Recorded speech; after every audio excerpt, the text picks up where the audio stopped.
Hello students, arithmetic progressions पढ़ रहे थे तो उसमें ये सवाल पढ़ लेते हैं। इस sum of ₹1000 is invested at 8% per annum simple interest. ठीक है, calculate the interest at the end of 1 2 3 dot dot dot years. मतलब ये चलते जा रहे हैं आगे, कभी रुकेंगे नहीं। ठीक है ना, अगर इस तरीके से लिखा होता 1 2 3 डॉट डॉट डॉट आगे जाके कहीं रुक गए, मतलब मान लो 97 तो 97 तक कैलकुलेट करना है, लेकिन ये इन्फिनिटी तक, मतलब चलते ही जा रहे हैं, कभी रुकेंगे नहीं, इन्फिनिटी तक है। ठीक है, is the sequence of interest and AP। ठीक है, तो हमें क्या लगना है, एक सम ऑफ ₹1000 जो है उसको इन्वेस्ट किया गया 8% पर एनम सिंपल इंटरेस्ट पे। ठीक है, तो सिंपल इंटरेस्ट का तो पहले आपको फार्मूला पता होना चाहिए। सिंपल इंटरेस्ट का SI मतलब सिंपल इंटरेस्ट क्या होता है, PRT अपॉन 100 होता है। ठीक है, PRT अपॉन 100 होता है, PRT अपॉन 100, यानी कि P इंटू, या फिर ऐसे बोल सकते हो P into R into T upon 100। ठीक है, इसका मतलब ये है, PRT का मतलब क्या है, P into R into T है। ठीक है,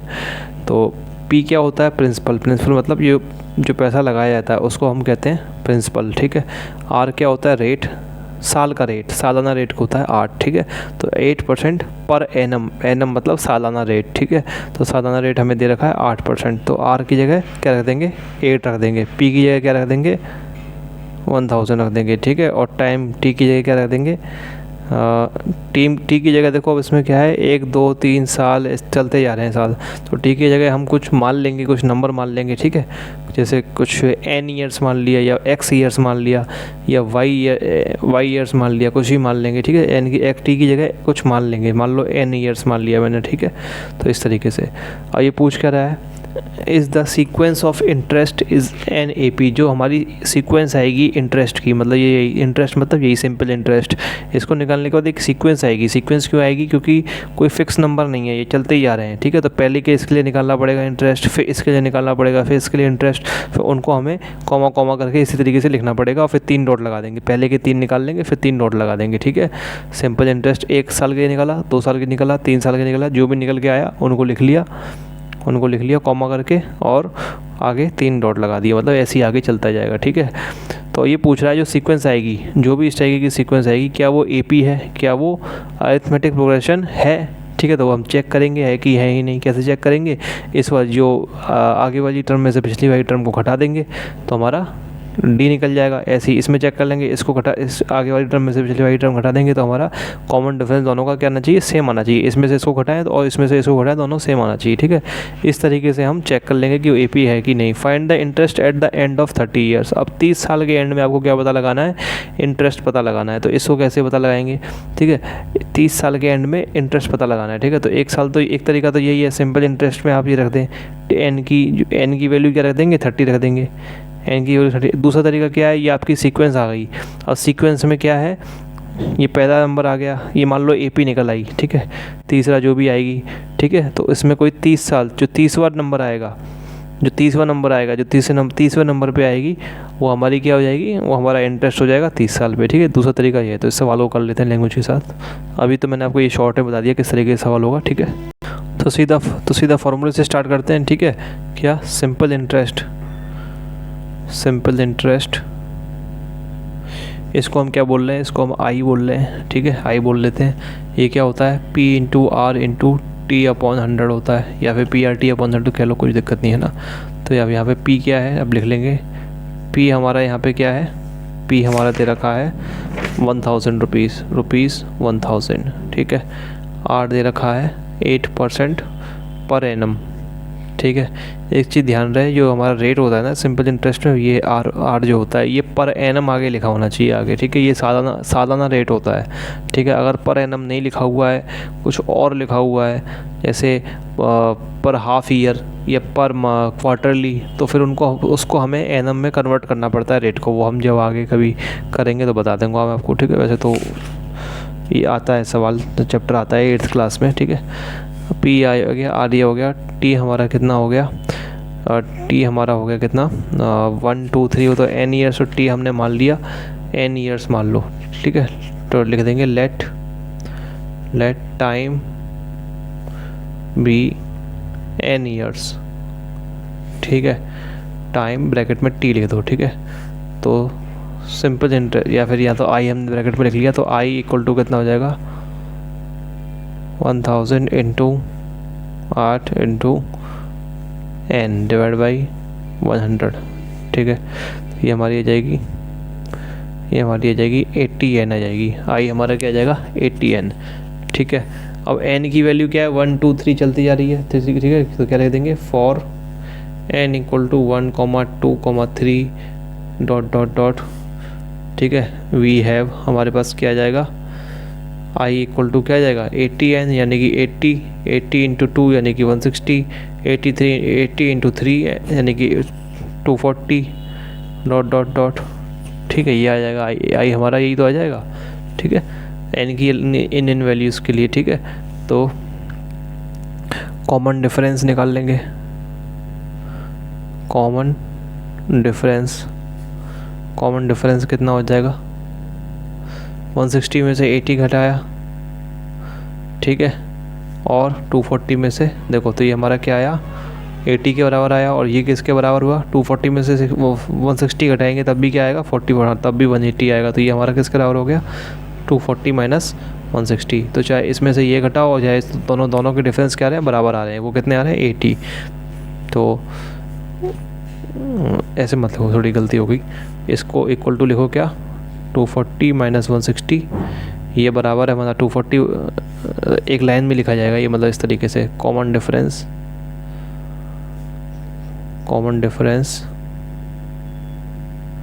इक्वल टू 160, देखो ऐसे लिखा जाएगा माइनस 80 इक्वल टू, ये लिखने का तरीका होता है 240 माइनस 60, 160 में से 80 घटाया वो बराबर है 240 में से 160 घटाया और वो बराबर है हमारा 80 के। और ये क्या है एक कांस्टेंट, ब्रैकेट में लिख देंगे कांस्टेंट आ गया ना भाई, 80 क्या है कांस्टेंट हो गया, ठीक है।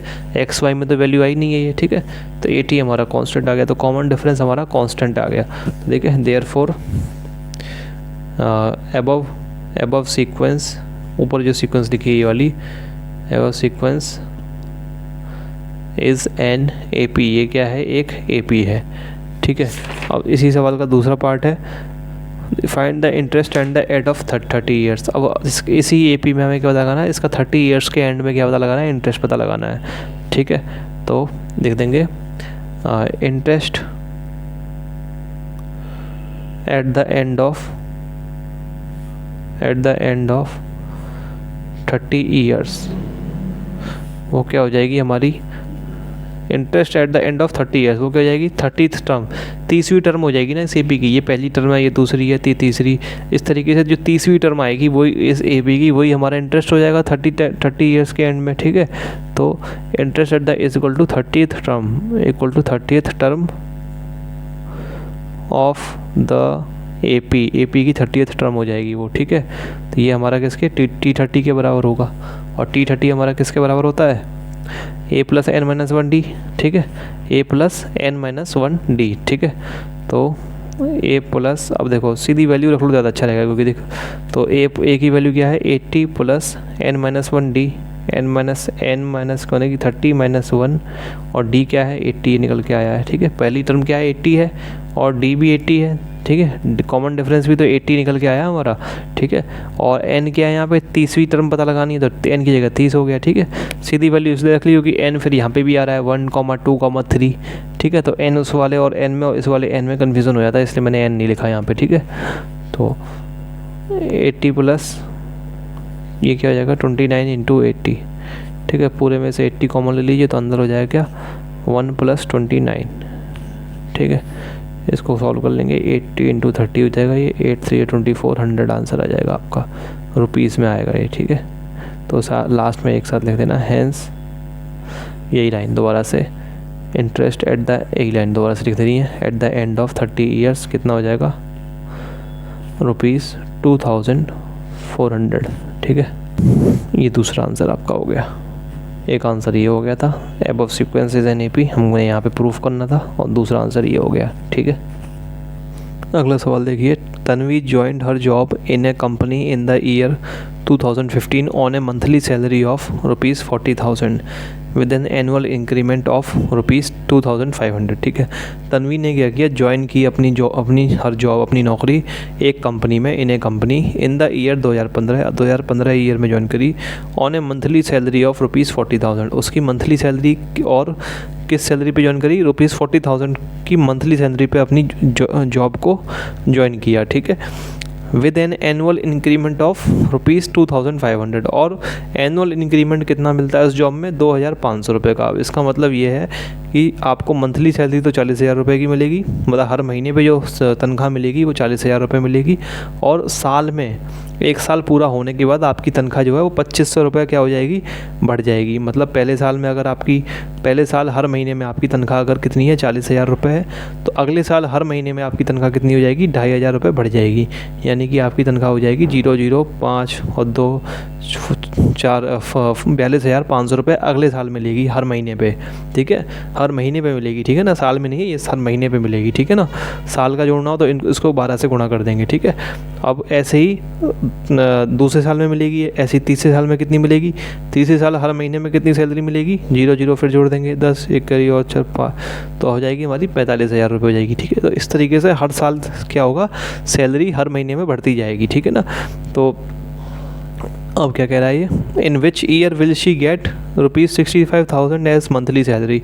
तो ये सैलरी ऐसे बढ़ती जाएगी। तो ये सवाल ये पूछ रहा है कि किस साल में, इन विच ईयर किस साल में विल शी गेट, उसको मिलेगी कितनी, ₹65,000 एज मंथली सैलरी, उसको अपनी महीने की तनख्वाह 65,000 रुपये किस साल में मिलेगी। मतलब ऐसे बढ़ बढ़ के अभी 2015 में ज्वाइन किया है, तो कौन से साल में उसको 65,000 रुपये उसकी महीने की तनख्वाह मिलेगी।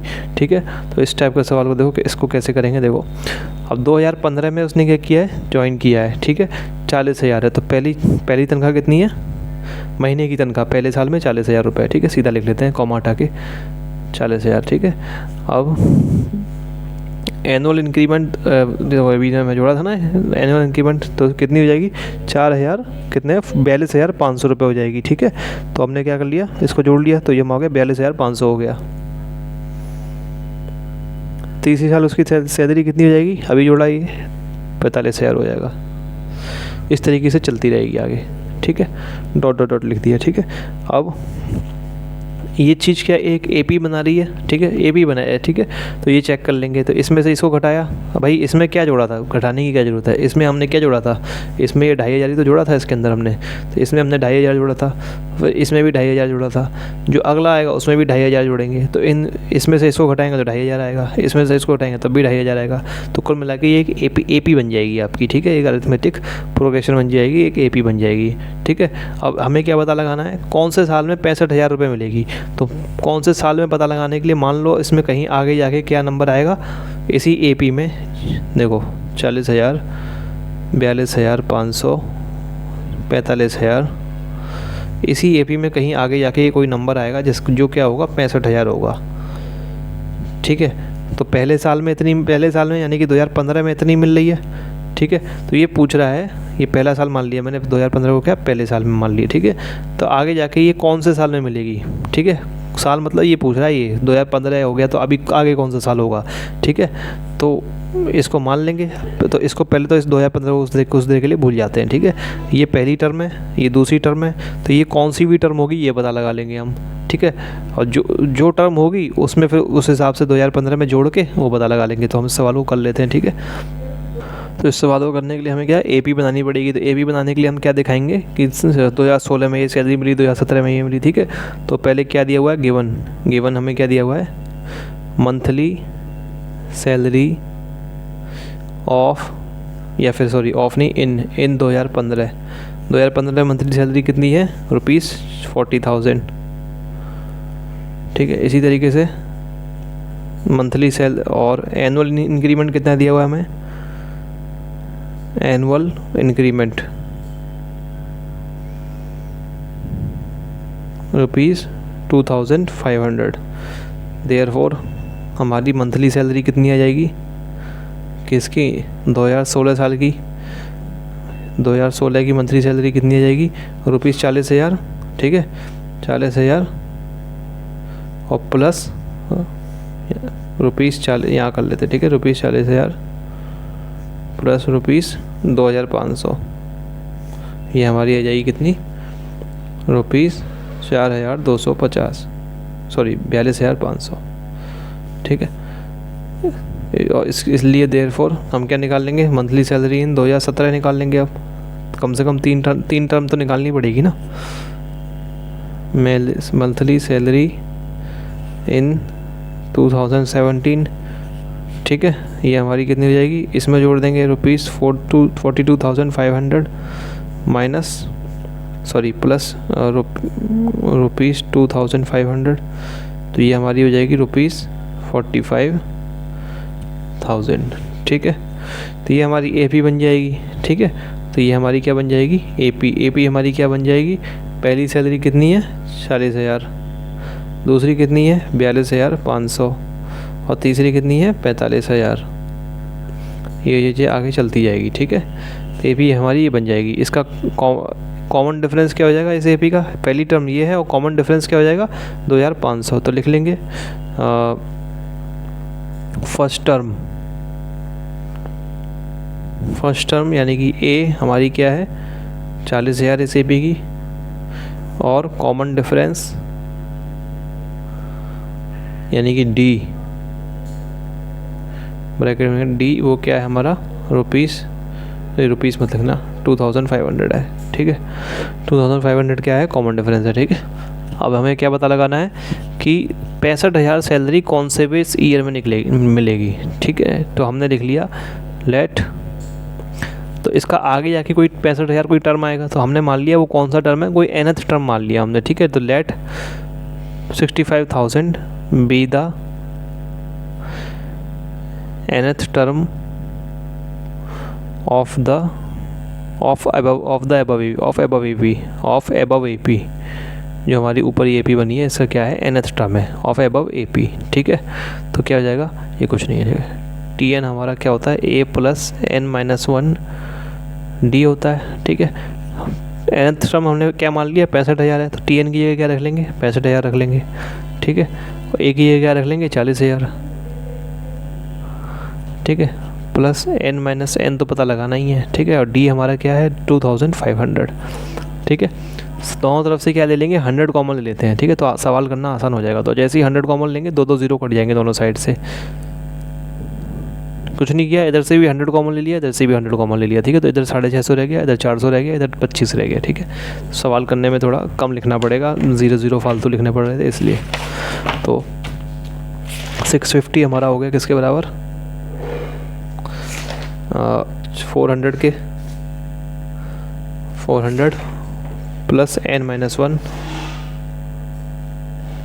इंटू 25, इसके बराबर हो गया हमारा 650, ठीक है। इसको और सॉल्व कर लेंगे, इसको दोनों को ऊपर रख देते हैं, ठीक है। तो n-1 इंटू 25, या मत पलटो पहले सॉल्व कर लेते हैं। ये 400 इसमें मल्टीप्लाई करेंगे 25 n-25, ठीक है। अब 25 n को इधर लिख लेते हैं इस साइड, इस पूरे को इस साइड लिख लेते हैं। तो 25 n प्लस 400 में से 25 गया तो कितना बचा 375 बचा, इक्वल टू 650। 25 n हमारा कितना हो जाएगा 650 में से 375 गए, तो ये हमारा हो जाएगा 650 में से गए 375, 5 बचे और इधर हो गया 4, तो 14 7 बचे और 5 में से 3 गए 275 हो जाएगा, ठीक है। तो n हमारा कितना हो जाएगा 25 1 25 6 7 25 25 11 हो जाएगा, ठीक है। n हमारा कितना हो जाएगा 11। तो 65,000 क्या होगी 11th टर्म होगी, ठीक है। तो ठीक है, तो 65,000 देखो। और AP हमारी क्या थी, देखो उसको दोबारा से मैं लिख लेता हूँ 40,000 42,500 और 45,000, ठीक है। तो ये हमारी 65,000 कौन सी टर्म आएगी, आगे जाके कहीं कोई टर्म आएगी 65,000, ठीक है। ये हमारी 11वीं टर्म होगी। अगर ये पहली टर्म है तो ये दूसरी है, ये तीसरी है, तो ये हमारी कौन सी होगी 11वीं टर्म होगी, ठीक है। तो हमें क्या पता लगाना था सवाल में, ये तो हमें पता लगाना है कि 11वीं टर्म होगी कौन सी होगी। हमें क्या पता लगाना है कि उसको तन्वी को, मतलब जो जिसकी नौकरी ज्वाइन करी है उसको 65,000 रुपये सैलरी कौन से वे साल में मिलेगी। अगर ये 2015 में मिल रही है तो ये कौन से सन में मिलेगी, ये पूछ रहा है सवाल में, ठीक है। तो ध्यान से देखो, ये 2015 कौन सा पहला साल था, फिर दूसरे साल में कितनी मिली 2015 में, 2016 में, ये क्या था दूसरी टर्म थी इसकी, कौन सी दूसरी टर्म थी, ठीक है। फिर तीसरी टर्म क्या थी 2017 साल में जो मिली सैलरी, वो हमारी क्या है तीसरी टर्म है, ठीक है। तो जो हमारी 11वीं टर्म होगी वहाँ कौन सी साल आएगी, इसको ध्यान से देखें आप, ठीक है। 2015 थी पहली टर्म, ठीक है, 2015 पहली टर्म थी, तो 2015 में से अगर मैं एक घटा दूँ ये, तो मेरा क्या आ रहा है 2014 आ रहा है, ध्यान से देखो, ठीक है। ये सब रफ में करना है आपको, ठीक है। 2014 आ रहा है, अगर 2015 में से मैं एक घटा दूँ, इसी तरीके से 2016 में से अगर मैं 2 घटा दूँ तब भी 2014 आएगा, 2017 में से अगर मैं 3 घटा दूँ तब भी देखो कितना आ रहा है 2014 आएगा, ठीक है। क्या कर रहा हूँ 2016 में से 2 घटा दिया, 2017 में से 3 घटा दिया, ठीक है। तो मतलब जो सन है उसमें से जो टर्म का नंबर है वो घटा दो, ठीक है। तो क्या ना 2014 आ रहा है, तो कुल मिला के अगर मैं इसमें 2014 जोड़ दूँ तो मेरी सन निकल जाएगी। तो इसमें मैंने क्या कर दिया 2014 जो यहाँ घटा रहे थे उसको मैंने जोड़ दिया, ठीक है। तो मेरी सन निकल जानी चाहिए। तो 4 और 4 और 1 कितना हो गया 5 हो गया, 1 और 1 2, 2025 मेरी सन आ जाएगी, ठीक है। तो सनवी को ये जो सैलरी मिलेगी 65,000 रुपये, ये 2025 से मिलेगी, ठीक है। और इसमें बहुत से लोग क्या गलती कर देंगे, ये हमारी 11वीं टर्म निकल गई, ठीक है। तो लोग कहेंगे 11 साल जोड़ दो सीधे, किस में 2015 में। तो आपने 2015 में क्या किया 11 साल जोड़ दिए पूरे, ठीक है। तो 6 और 2 2026 आंसर आपका आ जाएगा कि 2026 में इसको सैलरी मिलेगी, जबकि आंसर है हमारा 2025। तो आपका सवाल गलत हो जाएगा, ठीक है। इसको एक और तरीका समझने का ये है कि देखो 2015 जो है वो पहली टर्म है, ठीक है। तो मुझे अगर उसके अगली साल की सैलरी निकालनी है तो उसमें क्या जोड़ूंगा, दूसरी टर्म क्या है, दूसरी टर्म ये है 42,500, ठीक है। तो मुझे अगर अगला साल निकालना है तो 2015 में मैं दो अगर मैं 2 जोड़ता हूँ तो 2017 आ जाएगा, ठीक है ना। अगर मुझे अगला साल निकालना है तो फिर मैं क्या जोड़ूंगा, 2 नहीं जोड़ूंगा, 1 जोड़ूंगा, ठीक है। इसी तरीके से 2015 से अगर मुझे तीसरे साल की सैलरी निकालनी है तो उसमें मैं कितना जोड़ूंगा, क्योंकि ये तो पहला साल है ना 2015 का, इसलिए। तो 2015 अगर पहला टर्म है तो अगर मुझे तीसरे साल की जो है सैलरी पता लगानी है तो 2017 में अगर मैं 3 जोड़ूंगा तो नहीं आएगा आंसर। देखो 2017 में अगर मैं 3 सॉरी ये देखो 40,000 में, अरे हाँ सही कह रहा था मैं, 2017 में क्या 2015 में क्या 3 जोड़ूंगा तो आंसर नहीं आएगा, ठीक है। तो ये कितना आ जाएगा 2018 आ जाएगा। देखो तो मुझे क्या करना पड़ेगा, 3 में से एक घटा के जोड़ना पड़ेगा इसमें, ठीक है। तो 2015 में क्या जोड़ूंगा, 2 जोड़ूंगा तो तुम्हारा 2017 देखो सन निकल के आ गया। तो इसी तरीके से जो भी साल होगी मतलब 11 है तो 2014 में मैंने क्या 2015 में मैंने क्या जोड़ा, 2015 में जो 11 साल है वो 11वीं टर्म निकल के आई है, इसमें 1 घटा के जोड़ेंगे यानी कि 10, 11 में 1 घटाया 10 हो गया तो 5 और 2 2025, ठीक है। एक तरीका ये भी है समझने का, ये तो आसान तरीका यही है जो मैंने बताया आपको, ठीक है। क्या किया देख लिया हमने, डिफरेंस जो सन है और ये पहली टर्म है इनका डिफरेंस 2014 है, हर जगह 2014 आ रहा है तो 2014 जोड़ दिया हमने इस वाले लास्ट वाले में, 2025 हमारी सन निकल के आ गई, ठीक है। तो इस चीज़ को बड़े ध्यान से करना है इसमें, ठीक है, इस वाले सवाल में, ठीक है। तो हम इसको लिख लेंगे, तो सारा रफ वर्क था हमारा, तो इसको लिख लेंगे। हाँ तन्वी क्या है, कौन से साल में इसको सैलरी मिलेगी, तन्वी को मिलेगी get ₹65,000 as monthly salary in the year, कौन से साल में लेगी, ठीक है। हमने क्या किया देखो, अब ये जोड़ के दिखाना चाहो दिखा सकते हो, डायरेक्ट भी आंसर ले सकते हो, इन द ईयर चाहो तो जोड़ लो, वैसे अगर जोड़ के दिखाओगे 11 तो आपको ये डायग्राम बनाना पड़ेगा, ठीक है। इस तरीके से बनाने को सही रहेगा, नहीं तो समझ में नहीं आएगा टीचर कि आपने क्या कर रखा है। ये 2015 है तो वैसे यही वाला तरीका सही था, ठीक है। 3 - 1 तो आप सीधा लिख देना, 2015 में हमने क्या जोड़ दिया, 2014 में 2015 में हमने क्या जोड़ दिया 11 - 1 जोड़ दिया, ठीक है, ठीक है। तो तरीके दोनों सही है लेकिन उसको समझाना थोड़ा मुश्किल है पहले वाले तरीकों टीचर को, ठीक है ना। तो 2015 में क्या 11 - 1 ईयर जोड़ दिया, तो 2015 + 10 = 2025, ये हमारा आंसर आ गया, ठीक है। और अगर इस तरीके से भी कर देंगे तो कोई गलत तो नहीं करेगा वैसे, ठीक है। तन्वी विल गेट ये लिख करके अगर आपने ये लिख दिया होता, क्या लिख दिया होता 11 + 2014, लेकिन थोड़ा सा ही आपको फिर ये फिगर बनाना पड़ेगा आपको, ठीक है, ये पूरा फिगर बनाना पड़ेगा। तो 11 + 2014 और इसमें क्या फिगर में एक और चेंज करना पड़ेगा, ये 2015 को ऊपर लिखना पड़ेगा क्योंकि 2015 में से हमने 1 घटाया है, ठीक है। तो 2015 में से हमने 1 घटाया, ठीक है। तो इसको ऊपर लिख लेंगे और इसको 1 को नीचे लिख लेंगे, ठीक है। तो 11 + ये हमारा कितना, ये भी हमारा 2025 आंसर आ जाएगा, ठीक है। अगला सवाल देखिए, find the value of p for which the numbers 2p - 1 3p + 1 11 are in AP। Numbers p की वैल्यू पता लगाइए। अगर ये नंबर जो दिए हुए हैं ये तीनों, ये क्या हैं, ये तीनों नंबर AP में हैं, ठीक है। तो AP में है तो इनका कॉमन डिफरेंस क्या होगा, सेम होगा। कॉमन डिफरेंस क्या मतलब, इसके में से इसको घटाएंगे तो और इसमें से इसको घटाएंगे, दोनों बराबर आने चाहिए, ठीक है। तो ठीक है, ये AP में है मतलब दे रखे हैं हमको, ठीक है। तो लिख देंगे since given numbers are in AP, ठीक है। Given numbers are in AP, चूँकि जो हमको नंबर दिए हुए हैं वो क्या है, AP में है। देयरफॉर कॉमन डिफरेंस ब्रैकेट में D लिख दिया मैंने। ये किसके बराबर आ जाएगा हमारा, ये आ जाएगा हमारा बराबर किसके, देखो एक लाइन में पूरा लिखना पड़ेगा आपको। कॉमन डिफरेंस D, ये हमारा आ जाएगा दूसरी term minus 3p + 1 minus 2p - 1, ठीक है। तो 3p + 1 माइनस 2p - 1, ठीक है। और ये बराबर आ जाएगा हमारा 11 - 3p + 1, ठीक है। ये हमारा बराबर आ जाएगा 11 - 3p + 1 के, ठीक है। तो यहाँ से हमारी ये इक्वेशन बन जाएगी, ठीक है। ये इक्वल टू ये, तो इसका मतलब क्या हो जाएगा 3p + 1 माइनस 2p - 1, ये बराबर है हमारा 11 - 3p + 1 के बराबर है। इसमें से इसको सॉल्व कर लेंगे, 3p + 1 माइनस 2p + 1, माइनस इसके आगे लग गया, फिर ये माइनस माइनस प्लस हो गया, इक्वल टू 11 - 3p - 1, ठीक है।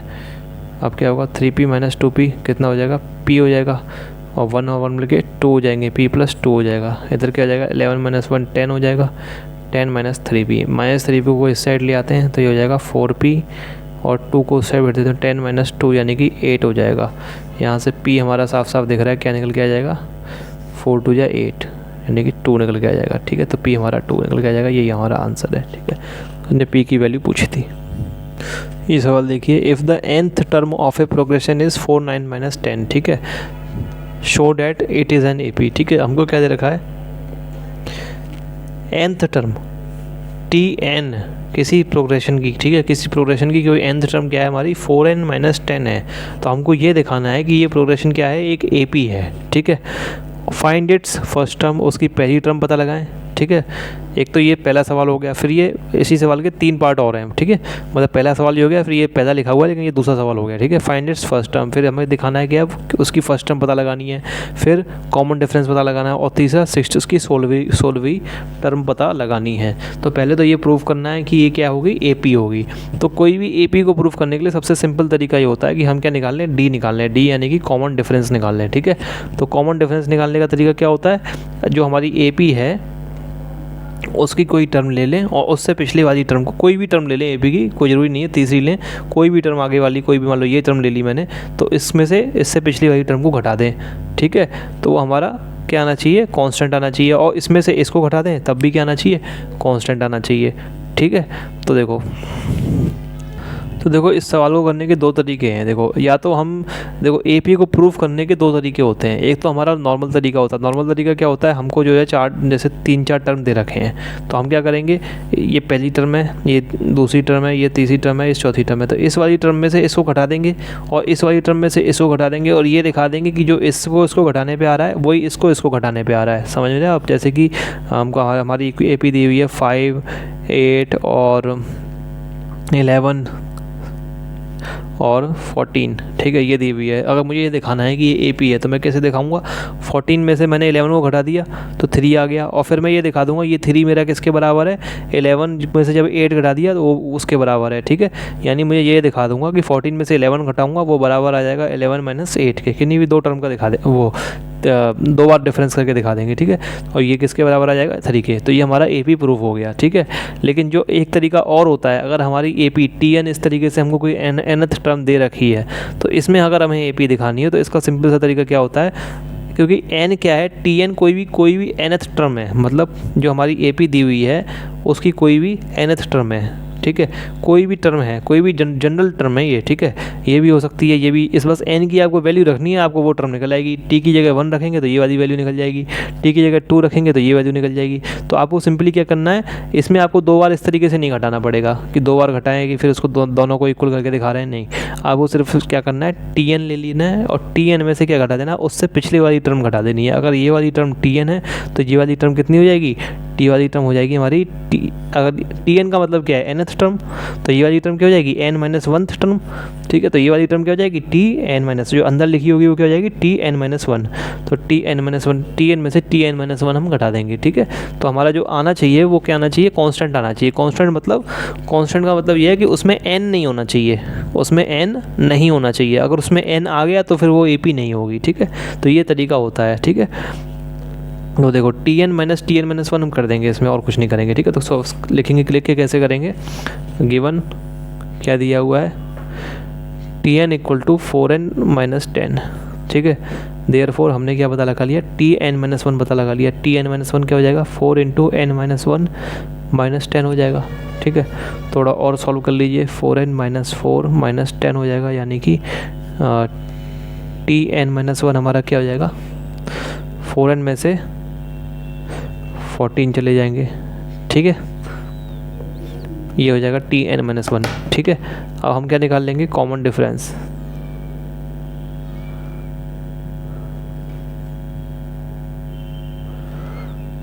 ये कितना हो जाएगा, tn-1 हो जाएगा, ठीक है। आगे वाली टर्म में से पिछली वाली टर्म को घटा देंगे, ठीक है। तो 4n-10 है, tn -4n-14, ठीक है, ये हमारा कितना हो जाएगा, 4n-10 माइनस, ये माइनस का 4n लग गया और माइनस अंदर गया तो +14 हो गया, 4n में से 4n चला गया, ये 14 में से 10 चले जाएंगे, यानी कि 4 आ जाएगा। 4 हमारा क्या होता है, कांस्टेंट होता है, ठीक है। तो tn-1 कॉमन डिफरेंस हमारा क्या आ गया, कांस्टेंट आ गया, इसलिए ये एक AP हो जाएगी, ठीक है। एक तरीका तो ये था इसको दिखाने का, ठीक है, तो यही तरीका सही तरीका है ज़्यादा, ठीक है। एक और तरीका है इसका, इस तरीके में क्या करेंगे हम, देखो आप, हमको क्या दे रखा है, हमको दे रखा है tn = 4n-10 दिया हुआ है, tn = अगर ये तरीका समझ में नहीं आ रहा है तो मैं बता रहा हूँ, ठीक है, वैसे तो समझ में आ जाना चाहिए, कुछ नहीं है इसमें। क्या है इस तरीके में, दूसरे तरीके में 4n-10 अगर हमको ये दे रखा है तो हम क्या करेंगे, पहली टर्म निकाल लेंगे सीक्वेंस की। तो पहली टर्म कितनी हो जाएगी, इसमें n की जगह 1 रख देंगे, ठीक है। तो n की जगह हमने 1 रखा तो t1 कितना आ गया हमारा, 4 × 1 यानी कि 4, ठीक है, -10 = -6 आ गया। तो पहली टर्म मेरी कितनी आ गई, -6 आ गई। n = 2 रखा तो t2 मेरी कितनी आ जाएगी, देखो ध्यान से, 2 4 जा 8 -10 यानी कि -2 आ जाएगी। तो दूसरी टर्म मेरी -2 आ जाएगी। इसी तरीके से तीसरी टर्म मेरी क्या आ जाएगी, n = -3 रखा और t3 मेरी क्या आ जाएगी, 3 टर्म तक निकाल लेंगे, ठीक है। 3 4 जा 12 -10 = 2 आ जाएगी, क्या आ जाएगी, 2 आ जाएगी, ठीक है। डॉट डॉट डॉट ऐसे लिख देंगे, ठीक है। अब क्या दिखा देंगे, जैसे पहले दिखाते थे, 2 में से -2 किया तो कॉमन डिफरेंस = क्या हो जाएगा, 2 में से -2 किया और -2 में से -6 घटाया, -2 में से -6 घटाया, ठीक है। तो देखो दोनों घटा के कितना आएगा हमारा, 2 में से -2 जोड़ेंगे तो माइनस माइनस प्लस हो जाएंगे तो हमारा 4 आ जाएगा। और इधर भी -2 और माइनस माइनस प्लस हो जाएंगे तो -2 + 6, तो 6 में से 2 गया 4, तो दोनों ये 4 आ जाएगा। तो ये हमारा क्या आ गया, कांस्टेंट आ गया, ठीक है। एक तरीका ये और है, लेकिन ज़्यादा अच्छा तरीका यही है, ठीक है। इसमें क्या करते हैं हम, क्योंकि n क्या है, tn क्या है, हमारी कोई भी nth टर्म है, ठीक है, कोई भी nth टर्म है AB की, आगे जाके कोई भी हमारी बहुत सारी टर्म है, तो tn क्या है, कोई भी एक nth टर्म है, कोई nth टर्म है, ठीक है। इसमें से हमने क्या किया, इससे पिछली वाली टर्म यानी कि n-1th टर्म घटा दी, ठीक है, n-1th टर्म घटा दी, ठीक है। तो ये nth टर्म जो है ये सारी टर्मों को वो कर रहा है, मतलब उनको दिखा रहा है एक तरीके से, क्योंकि n में हम कुछ भी वैल्यू रख सकते हैं ना, n की वैल्यू हम 1 भी रख सकते हैं, 2 भी रख सकते हैं, 3 भी रख सकते हैं, 4 भी रख सकते हैं, ठीक है ना। तो हमने n जो दिखा रहा है वो एक तरीके से सारी टर्मों को दिखा रहा है, इसलिए हमने इसमें क्या नहीं करते, 2 बार नहीं करते हैं, क्योंकि n जो दिखा रहा है वो सारी टर्मों का फॉर्मूला दिखा रहा है कि सारी टर्म क्या है, 4n-10 है, बस n की जगह आपको वैल्यू रखनी है 1 2 3 जो भी आपको निकालनी है, ठीक है। तो इसलिए इसमें हम क्या करते हैं, tn-1 निकाल लेते हैं और tn में से tn-1 करके एक बार दिखा देते हैं बस, तो हमारा 4 कांस्टेंट आ जाता है, ठीक है। और लास्ट में हमारा जो आना चाहिए वो क्या आना चाहिए, n से फ्री आना चाहिए, तो n नहीं आया, इसमें हमारा क्या आ गया, 4 आ गया, इसमें तो n कहीं है भी नहीं, तो ये हमारा कांस्टेंट आ गया, ठीक है। तो आगे क्या लिख देंगे, hence the given progression is an AP, ठीक है, there hence the given progression is an AP लिख देना, ठीक है, the given progression is an AP, ठीक है। अब इस सवाल का और पार्ट देखते हैं क्या लिखा हुआ है। पहली टर्म पता लगाएं, कॉमन डिफरेंस पता लगाएं, सोल्वी टर्म पता लगाएं। कॉमन डिफरेंस पता लगा चुके हैं हम, ठीक है। अब इनको बस लिख देते हैं एक साथ, है ना। पहली टर्म तो पहले पूछ रहा है कॉमन डिफरेंस, तो कॉमन डिफरेंस कितनी हो जाएगी, हैंस करके लिख देंगे लास्ट में, हैंस, ठीक है। पहले क्या पता लगाना है, फर्स्ट टर्म, तो फर्स्ट टर्म मेरी कितनी हो जाएगी, बस n की जगह 1 रख दो, कितने, किस में, जो फार्मूला दिया हुआ है सवाल में, क्या, Tn equal to 4n minus 10, इसमें n की जगह 1 रख देते हैं, तो Tn इक्वल टू क्या हो जाएगा, T1 हो जाएगी, यानी कि 4 माइनस 10 यानी कि -6 हो जाएगी। दूसरा सवाल क्या है कि हमें पता लगाना है कॉमन डिफरेंस पता लगाना है, तो कॉमन डिफरेंस पता लगाना है, ये क्या हो जाएगा, ये तो हम पता लगा ही चुके हैं, क्या हो जाएगा हमारा 4 है, इक्वल टू 4 है, ठीक है। तीसरा क्या पता लगाना है, सोल्वी टर्म पता लगानी है, तो सोल्वी टर्म कैसे पता लगाएंगे, 16th टर्म पता लगानी है। 16th टर्म क्या हो जाएगी, T16 हो जाएगी, यानी कि 4n माइनस 10 था ना फॉर्मूला, तो 4 इंटू 16, ठीक है, 4 इंटू 16 माइनस 10, ये हमारी हो जाएगी 16 4 64 माइनस 10 यानी कि 54 हो जाएगी हमारी, ठीक है। तो ये हमारे 3 आंसर निकल जाएंगे, पहला ये हो गया, दूसरा ये हो गया और तीसरा ये हो गया, ठीक है। तो स्टूडेंट्स फिलहाल इस वीडियो में इतना ही। अगर आपको वीडियो अच्छी लगी हो तो वीडियो को लाइक कर दें, चैनल को सब्सक्राइब करें और वीडियो को ज़्यादा से लोगों के साथ शेयर करें। आपका वीडियो देखने के लिए बहुत बहुत शुक्रिया।